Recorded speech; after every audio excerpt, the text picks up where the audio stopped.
राहुल ने बूढ़े आदमी की बातों पर ध्यान दिया, लेकिन आस्था के बिना जीने का विचार उसके मन में घर नहीं कर सका। वह जानता था कि उसे उस घड़ी का उपयोग करके किसी भी कीमत पर आस्था से मिलना था। बूढ़े आदमी की चेतावनी को नजरअंदाज करते हुए उसने उस विशेष घड़ी को हाथ में लिया जिसे बूढ़े आदमी ने उसे दिखाया था। घड़ी के कांच में कुछ अजीब सी चमक थी जो राहुल को आकर्षित कर रही थी, जैसे वह उसे किसी ऐसे स्थान पर ले जाने वाली हो जहां राहुल सभी के सवालों का जवाब मिलेगा।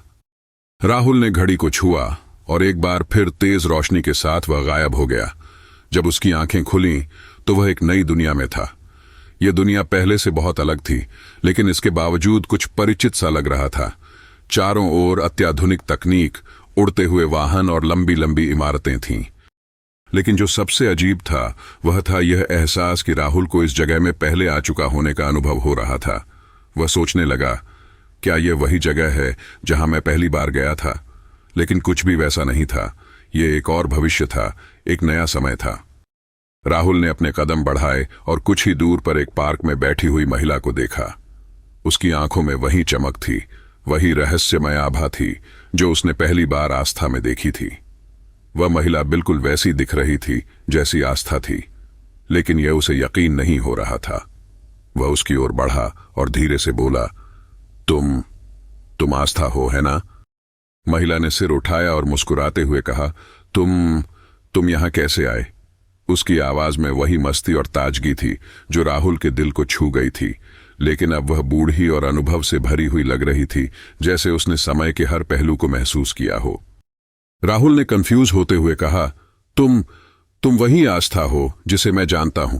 मुझे लगता था कि मैं तुम्हें कभी नहीं देख पाऊंगा।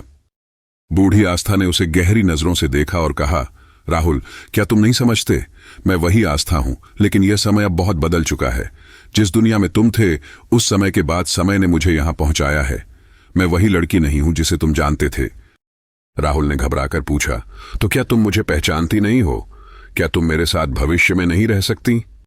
बूढ़ी आस्था ने गहरी सांस ली और धीरे से कहा, तुम मुझे हमेशा याद रखोगे राहुल, लेकिन तुम जिस समय से आए हो वह अब कहीं नहीं है। मैं यहां इस समय की सच्चाई को समझने आई हूं। तुम और मैं अब अलग अलग रास्तों पर हैं। इस दुनिया में मेरा अस्तित्व अलग है। राहुल का दिल टूट गया, लेकिन उसने अपनी भावनाओं को काबू में रखा और कहा, तुमसे मिलने का यह मौका मुझे बहुत कुछ सिखा गया है आस्था। मैं जानता हूं कि तुम मेरी जिंदगी में बहुत महत्वपूर्ण हो, लेकिन मुझे अब यह भी समझ में आ गया है कि हम दोनों के रास्ते अलग हैं। मुझे तुम्हारा आभार है और मैं चाहता हूं कि तुम अपनी दुनिया में खुश रहो।